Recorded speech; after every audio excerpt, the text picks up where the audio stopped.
मैं मीरा आप सभी का अपने YouTube चैनल प्रेरणादायक आध्यात्मिक कहानियों में स्वागत करती हूँ। आज मैं आपको एक सूफी कहानी सुनाने जा रही हूँ। तो कहानी कुछ इस प्रकार से है। बहुत पुराने समय की बात है। गजनी के एक बादशाह हुए, महमूद। वे अत्यंत बुद्धिमान और न्यायप्रिय शासक थे, बादशाह थे। उनके दरबार में एक से बढ़कर एक विद्वान दरबारी मंत्री थे। उनमें से कोई बहुत बड़ा संगीतकार तो कोई बहुत बड़ा गायक था, कोई न्याय शास्त्र में निपुण तो कोई समाज शास्त्र का ज्ञाता था।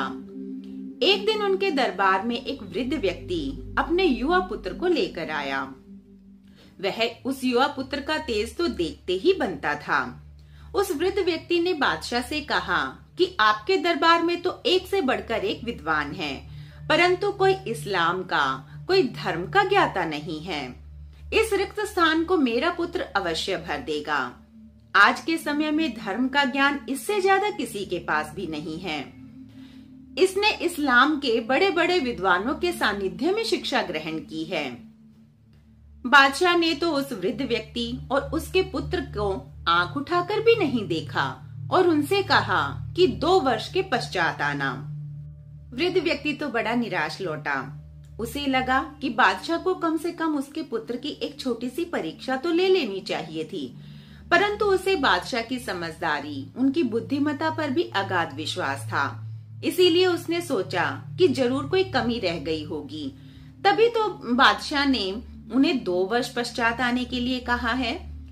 तो उस वृद्ध व्यक्ति ने अपने पुत्र को विद्वानों के पास धर्म की बारीकियों को सीखने के लिए फिर से भेज दिया। 2 वर्ष के पश्चात वह लड़का तो और भी निखर कर सामने आया। उसकी धर्म की समझ, उसकी बुद्धिमत्ता की सुहास अब अनुपम हो चुकी थी। लोगों में उसकी ख्याति बढ़ती ही चली जा रही थी। अब तो बादशाह के दरबार में भी उसकी चर्चाएं होने लगी थी। तो 2 वर्ष बीत जाने पर वृद्ध व्यक्ति अपने युवा पुत्र को लेकर फिर से राज दरबार में पहुंचा, परंतु बादशाह ने उन्हें फिर से 1 वर्ष के पश्चात आने के लिए कहा। 1 वर्ष भी बीत गया।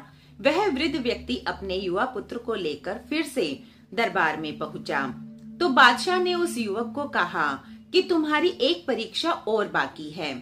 मैं तुम्हें 2 वर्ष का और समय देता हूँ।